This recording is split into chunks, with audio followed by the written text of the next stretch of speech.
कोरोनिविया संयुक्त कार्य KJWA के संदर्भ में निम्नलिखित कथनों पर विचार करें। 1.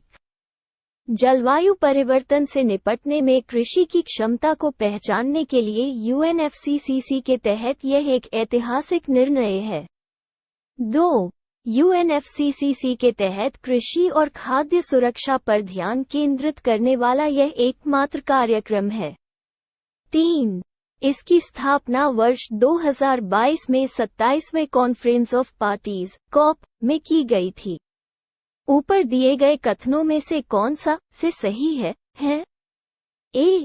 1 और 2, B. 2 और 3, C. 1, 2 और 3, D. 1 और 3।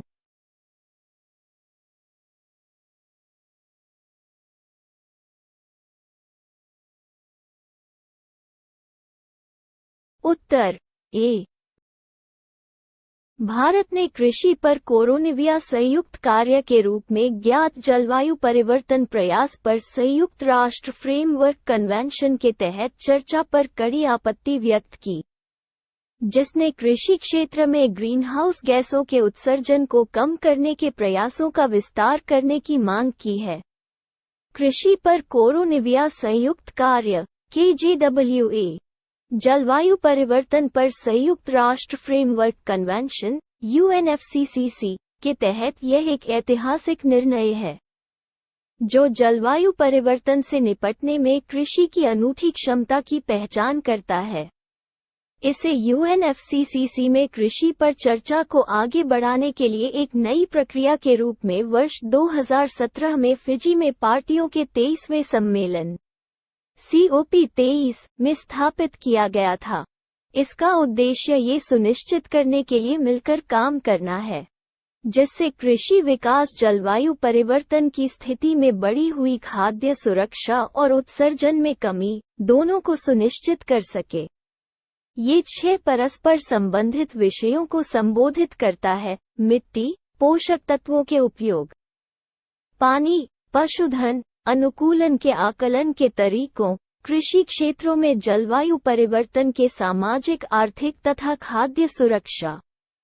KJWA UNFCCC के तहत कृषि और खाद्य सुरक्षा पर ध्यान केंद्रित करने वाला एकमात्र कार्यक्रम है। KJWA कृषि और खाद्य प्रणालियों में परिवर्तन ला सकता है तथा अनुकूलन, शमन और कृषि उत्पादकता के बीच तालमेल और व्यापार बंधों को संबोधित कर सकता है। ग्राफीन स्थिर ट्यूनेबल फोटोनिक क्रिस्टल के संबंध में निम्नलिखित कथनों पर विचार करें। 1. इसका उपयोग अधिक टिकाऊ और बेहतर परावर्तक प्रदर्शन और लेजर डिवाइस बनाने के लिए किया जा सकता है। 2. इसे centre for nano and soft sciences CENS एक स्वायत्त संस्थान के द्वारा विज्ञान और प्रौद्योगिकी विभाग के तहत विकसित किया गया है। 3. फोटोनिक क्रिस्टल स्थिर अपवर्तनांक के साथ ऑप्टिकल नैनोस्ट्रक्चर है। ऊपर दिए गए कथनों में से कौन सा से सही है? A. केवल 2, B. 1 और 2, C. 1 और 3, D. 1, 2 और 3।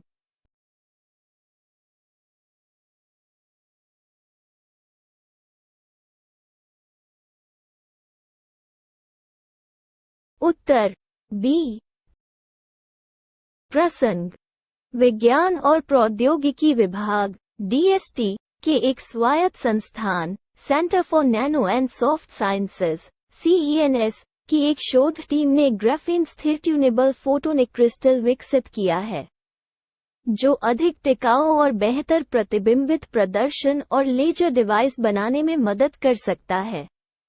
फोटोनिक क्रिस्टल ऑप्टिकल नैनोस्ट्रक्चर है, जिसमें अपवर्तक सूचकांक समय समय पर बदलता रहता है। ये प्रकाश के प्रसार को उसी तरह प्रभावित करता है जैसे प्राकृतिक क्रिस्टल की संरचना एक्स-रे विवर्तन को जन्म देती है तथा अर्धचालकों की क्रिस्टल संरचना इलेक्ट्रॉनों की चालकता को प्रभावित करती है। फोटोनिक क्रिस्टल प्रकृति में संरचनात्मक रंग और पशु परावर्तक के रूप में पाए जाते हैं। प्रकृति में पाए जाने वाले उदाहरणों में ओपल, तितली पंख, मोर, पंख आदि शामिल हैं, जो अलग अलग इंद्रधनुषी रंगों का प्रदर्शन करते हैं। प्रयोग: एक फोटोनिक क्रिस्टल, जो दृश्यमान स्पेक्ट्रम में ज्वलंत रंगों को दर्शाता है। वो अधिक टिकाऊ और बेहतर परावर्तक डिस्प्ले और लेजर डिवाइस बनाने के लिए संभावित अनुप्रयोग है। ये आकर्षक ऑप्टिकल ऑब्जेक्ट हैं, जिनका उपयोग प्रकाश प्रवाह को नियंत्रित और हेरफेर करने के लिए किया जा सकता है।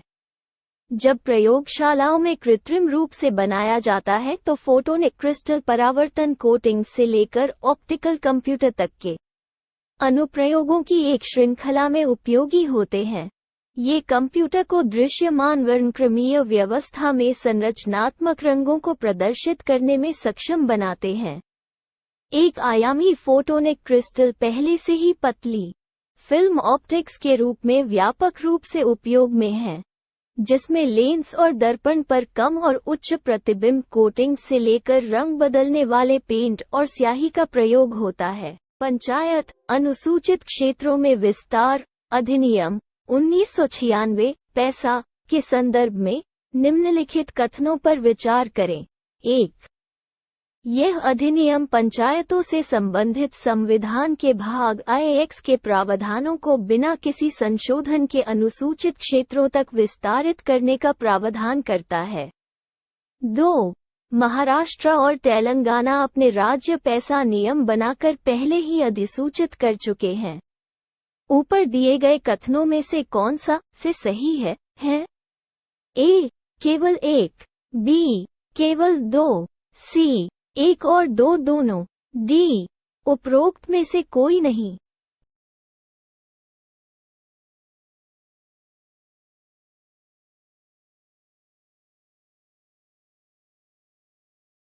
उत्तर B. प्रसंग: मध्य प्रदेश द्वारा जनजातीय गौरव दिवस 15 नवंबर के अवसर पर पैसा PESA नियमों को अधिसूचित किया गया। पैसा अधिनियम, जो अब मध्य प्रदेश में लागू है, ग्राम सभाओं को वन क्षेत्रों में सभी प्राकृतिक संसाधनों के संबंध में नियमों और विनियमों पर निर्णय लेने का अधिकार देगा। 5वीं अनुसूची के क्षेत्रों में रहने वाले लोगों को मुख्यधारा में लाने के लिए संसद ने संविधान के अनुच्छेद 243 M-4 B के अनुसार पंचायत के प्रावधान अनुसूचित क्षेत्रों में विस्तार अधिनियम 1996 PESA को अधिनियमित किया है। यह अधिनियम कुछ संशोधनों और अपवादों के साथ पंचायतों से संबंधित संविधान के भाग I-X को 5वीं अनुसूची क्षेत्रों तक विस्तारित करता है। 5वीं अनुसूची वाले राज्यों को इन क्षेत्रों के लिए पंचायत कानून बनाने का अधिकार दिया गया है। राज्य विधानमंडलों को अधिनियम की धारा 4 में प्रदान किए गए अपवादों और संशोधनों के अधीन 5वें अनुसूचित क्षेत्रों में पंचायतों से संबंधित संविधान के भाग I-X के प्रावधानों के विस्तार से संबंधित सभी कानून बनाने का अधिकार दिया गया है। 10 PESA राज्यों में से 8 राज्य अर्थात आंध्र प्रदेश, छत्तीसगढ़, गुजरात, हिमाचल प्रदेश, महाराष्ट्र, मध्य प्रदेश, राजस्थान और तेलंगाना ने अपने संबंधित राज्य पंचायती राज अधिनियमों के तहत अपने राज्य पैसा नियम बनाए और अधिसूचित किए हैं। हाल ही में खबरों में रहे मेलोकेना बैकीफेरा किसकी प्रजाति है? A. आम, B. केला, C. नीलगिरी, D. बांस।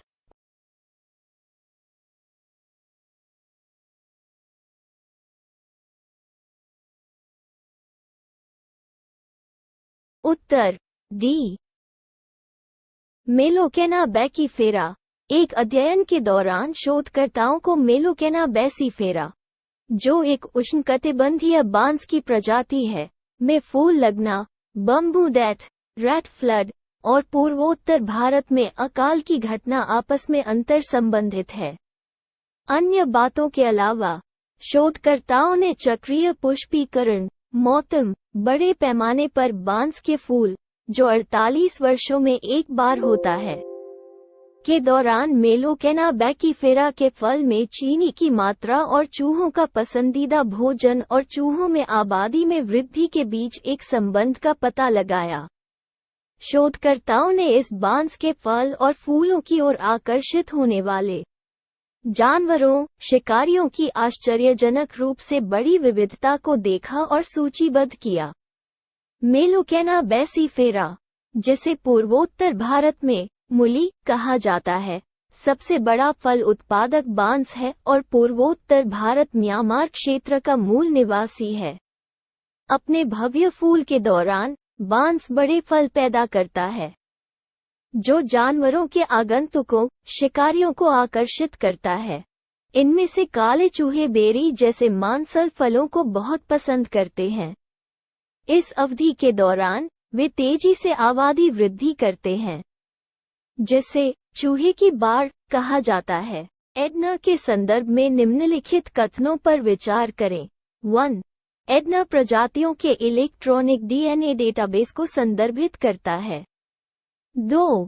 ये पर्यावरण के नमूनों से सीधे प्राप्त एक आनुवंशिक सामग्री है। ऊपर दिए गए कथनों में से कौन सा से सही है? ए. केवल एक, बी. केवल दो, सी. एक और दो दोनों, डी. उपरोक्त में से कोई नहीं।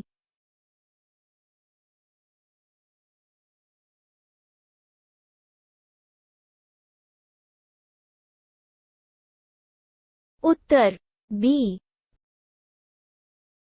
पर्यावरण डीएनए एडना, जबकि आक्रामक प्रजातियों का पता लगाने के पारंपरिक तरीके जैसे जाल और दृश्य अवलोकन अत्यधिक बोझिल हैं। तब शोधकर्ताओं ने पर्यावरणीय डीएनए एडना आधारित मॉलिक्यूलर मेथड विकसित की है, जो समय और लागत प्रभावी विकल्प प्रदान करती है। पर्यावरण डीएनए एडना परमाणु या माइटोकॉन्ड्रियल डीएनए है, जो एक जीव द्वारा पर्यावरण में छोड़ा जाता है। एडना के स्रोतों में स्रावित मल, श्लेष्मा, युग्मक, श्वेत त्वचा तथा बाल और शव शामिल हैं। एडना का पता कोशिकीय या बाह्य कोशिकीय विघटित डीएनए रूप में लगाया जा सकता है। एडना को जैविक स्रोत सामग्री के किसी भी स्पष्ट संकेत के बिना पर्यावरणीय नमूनों, मिट्टी, तलछट, पानी आदि से सीधे प्राप्त आनुवंशिक सामग्री के रूप में परिभाषित किया गया है। यह एक कुशल, गैर आक्रामक और आसान से मानकीकृत नमूनाकरण दृष्टिकोण है। एडना प्राचीन और आधुनिक वातावरण से प्राप्त किया जा सकता है। ये संवेदनशील, किफायती और प्रगतिशील डीएनए अनुक्रमण तकनीक होने के कारण इसका उपयोग जैव विविधता निगरानी के लिए तेजी से किया जा रहा है। प्रयोग: प्रजातियों की सूची और निगरानी, देशी प्रजातियों का बेहतर पता लगाना। एडना जलीय आक्रामक प्रजातियों का शीघ्र पता लगाने के लिए एक प्रभावी उपकरण भी हो सकता है।